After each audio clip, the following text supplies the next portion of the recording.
4 सीटों पर आम आदमी पार्टी चुनाव लड़ती हुई नजर आने की बात निकल के सामने आती है और 3 सीटों पर कांग्रेस पार्टी। अब यहाँ पर भी आम आदमी पार्टी ने एक तरीके से पहला कदम दिखाते हुए पहला कदम रखते हुए जो अनाउंसमेंट किया उसमें 4 बड़े नाम निकल के सामने आते हैं। अगर हम बात करें पूर्वी दिल्ली से तो कुलदीप कुमार जो विधायक है वो निकल के सामने आते हैं। इसके अलावा पश्चिम दिल्ली से महाबल मिश्रा और इसके अलावा दक्षिण दिल्ली से सहीराम पहलवान और नई दिल्ली से सोमनाथ भारती, यानी कि आम आदमी पार्टी ने अपने तय कर दिए हैं दिल्ली की 4 लोकसभा सीटों पर। अब इसके बाद जो शेष सीटें हैं निश्चित तौर पर वे वही सीटें हैं जो कांग्रेस के पाले में गई हैं, जो कांग्रेस को यहाँ पर भेंट के तौर पर अरविंद केजरीवाल ने दी है दिल्ली में। अब यहाँ पर दबाव कुछ हद तक ये रहेगा कांग्रेस पर कि जल्द ही वे भी अपने प्रत्याशियों का ऐलान यहाँ इन तीनों सीटों पर करेंगे, क्योंकि कहीं ना कहीं जो देखिए तैयारी जो है मुझे लगता है कि अब गठबंधन अगर है तो तैयारियां भी अब प्रत्याशियों की संयुक्त रूप से होगी। या समाजवादी पार्टी के 6 विधायकों ने यहाँ पर एनडीए को समर्थन किया।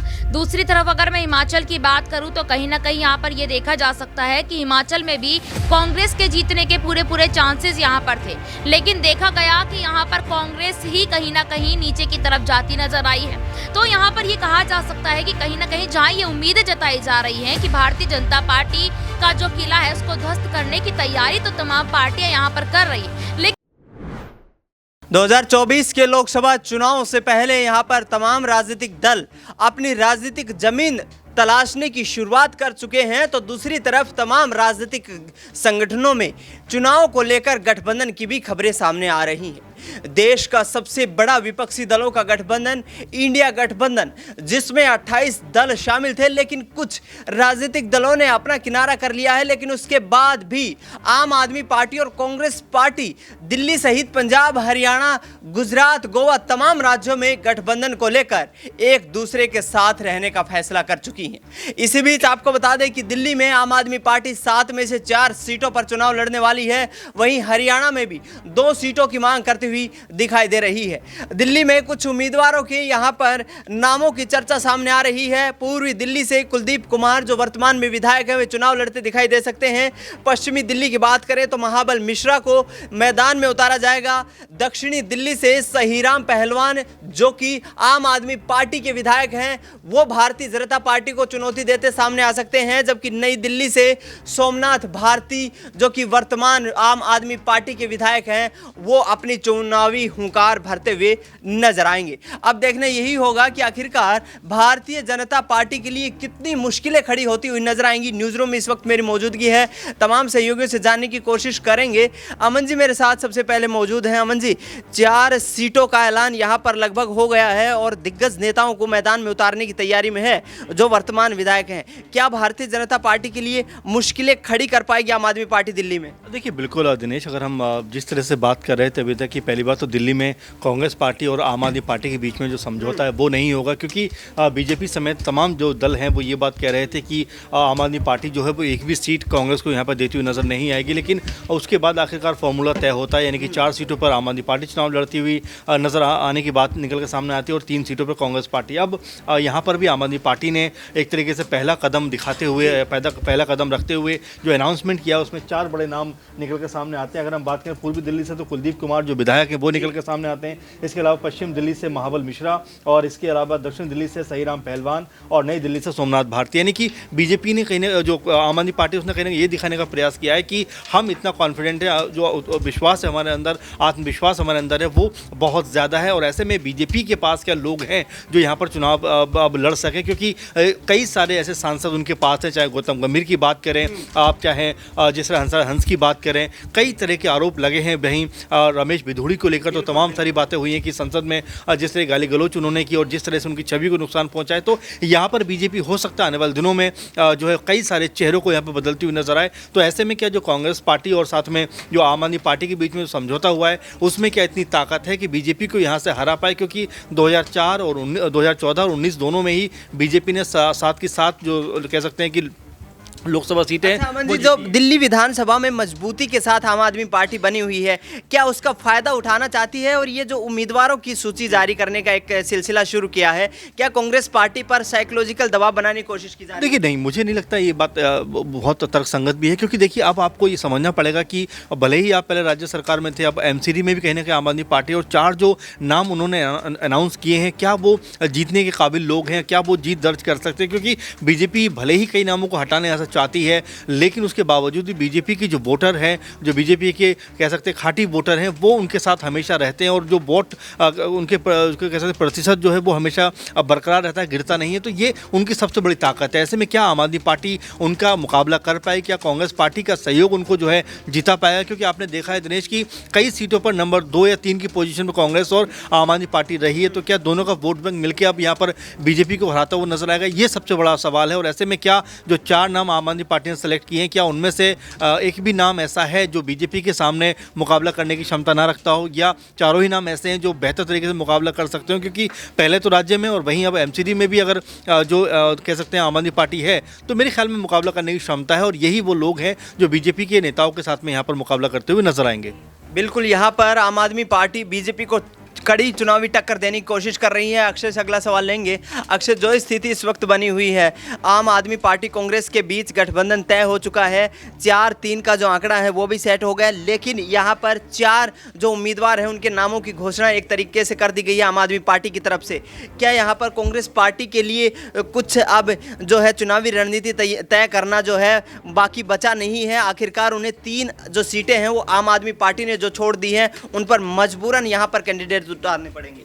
देखिए, बिल्कुल यहाँ पर जिस तरीके से 4-3 का फॉर्मूला तय हुआ आम आदमी पार्टी और कांग्रेस के बीच, और उसके बाद जिस तरीके से अब लगभग 4 प्रत्याशी आम आदमी पार्टी ने अपने तय कर दिए हैं दिल्ली की 4 लोकसभा सीटों पर। अब इसके बाद जो शेष सीटें हैं, निश्चित तौर पर वे वही सीटें हैं जो कांग्रेस के पाले में गई हैं, जो कांग्रेस को यहाँ पर भेंट के तौर पर अरविंद केजरीवाल ने दी है दिल्ली में। अब यहाँ पर दबाव कुछ हद तक ये रहेगा कांग्रेस पर कि जल्द ही वे भी अपने प्रत्याशियों का ऐलान यहाँ इन तीनों सीटों पर करें, क्योंकि कहीं ना कहीं जो देखिए तैयारी जो है, मुझे लगता है कि अब गठबंधन अगर है तो तैयारियां भी अब प्रत्याशियों की संयुक्त रूप से होगी, या ये कहीं यहाँ पर कि जो यहाँ पर पार्टियां हैं दोनों, चाहे कांग्रेस हो चाहे आम आदमी पार्टी हो, क्या दोनों ही पार्टी के जो दिग्गज नेता हैं वे यहाँ पर अपने अपने प्रत्याशियों के साथ साथ जो गठबंधन के प्रत्याशी हैं उनका भी कहीं ना कहीं अब समर्थन करना होगा। उनके समर्थन में चाहे रैलियां हो, चाहे मंच को यहाँ पर समय देना होगा, अपने तमाम तरह की चीज़ें हैं। तो यहाँ पर कहें कि कुछ हद तक अब कांग्रेस पर भी दबाव रहेगा, और कांग्रेस की तरफ से भी अब जल्द ही देखने को मिल सकता है कि शेष तीनों सीटों पर वो भी अपने प्रत्याशी तय कर दे। बिल्कुल, यहाँ पर कांग्रेस पार्टी भी अब देखना ये होगा कि कितना वक्त लगाएगी यहाँ से अपने प्रत्याशियों का ऐलान करने में। नाजमीन से अगला सवाल रहेगा। जिस तरीके की स्थिति नाजमीन अब बनती हुई नजर आ रही है, कांग्रेस पार्टी आम आदमी पार्टी एकजुट होकर चुनाव लड़ने वाली है, भारतीय जनता पार्टी के लिए कितनी मुश्किलें खड़ी होती हुई नजर आ रही है लोकसभा चुनाव में, विशेष तौर पर दिल्ली में? देखिए, बिल्कुल यहाँ पर दिल्ली की बात की जा रही है और दिल्ली में आम आदमी पार्टी मजबूती के साथ देखी गई है, क्योंकि दिल्ली में अरविंद केजरीवाल यहाँ पर मुख्यमंत्री बनते हुए नजर आते हैं। दिल्ली में आम आदमी पार्टी इस कदर छाई हुई है कि जनता यहाँ पर उनको पसंद करती हुई नजर आती है। तभी आप यहाँ पर ये देखेंगे कि ईडी सीबीआई की कार्यवाही भी देखने को मिली।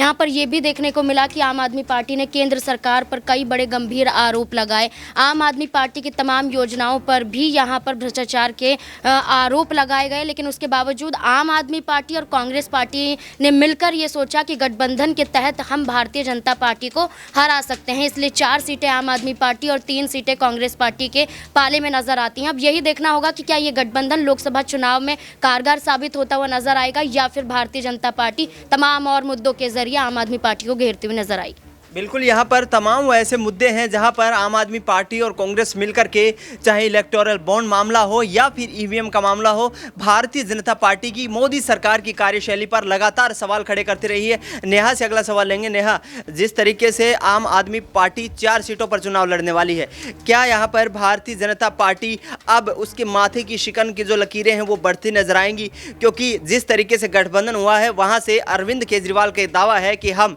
भाजपा का किला दिल्ली से जो है ध्वस्त करने की ताकत रखते हैं। देखिए, कहने को तो कुछ भी यहाँ पर कहा जा सकता है दिनेश। सबसे पहले मैं यहाँ पर ये कहना चाहूँगी, देखिए आज यहाँ पर राज्यसभा के चुनाव 3 से 4 राज्यों में देखने को मिले। यहाँ पर आपने देखा उत्तर प्रदेश में भी क्या हुआ, समाजवादी पार्टी के 6 विधायकों ने यहाँ पर एनडीए को समर्थन किया।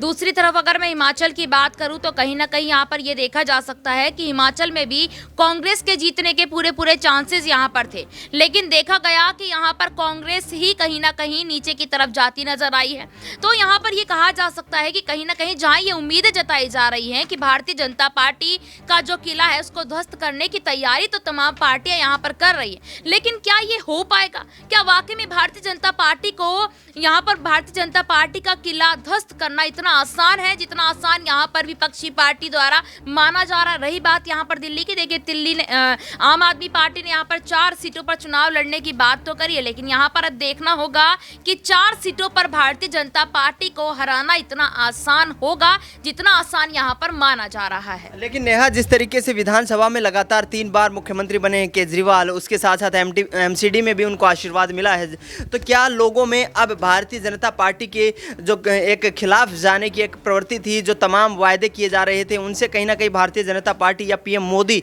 जो है उन वायदों को पूरा नहीं कर पाए और इसके आधार पर एंटी इनकम्बेंसी देखने को मिल रही है? देखिए, यहाँ पर इस राजनीति में जो वादे कोई भी पार्टी हो, चाहे आम आदमी पार्टी हो, कांग्रेस हो या फिर भाजपा क्यों ना हो, हर कोई पार्टी अपने मैनिफेस्टो में जो वादे करती है, क्या हर वादे को पूरा यहाँ पर करती है?